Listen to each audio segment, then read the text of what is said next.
அதனால 20 எப்படியாவது கம்மி பண்ணணும் அப்படின்னு அவங்க தேர்தல் ஆணையம் சொல்லுது. நீங்க கருத்து கணிப்பு எங்களுக்கு பயமா இருக்கு, நாங்க இப்படி ஒரு வாழ்க்கை வரலாறு வச்சு இது தேர்தல் அதிக பார்த்தது இல்ல அப்படின்னு வயிற்ற கலக்குதா. இங்க விட்டு வந்தா வெளில விட்டு வந்தா வெளில தான் விட்டு வந்துருக்கோம். வெளில தான் விட்டு வந்தோமா?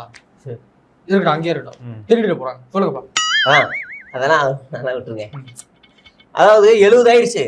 இப்ப என்ன சிக்கல் ஆகுதுன்னா 5 கூடிக்கே போகுது.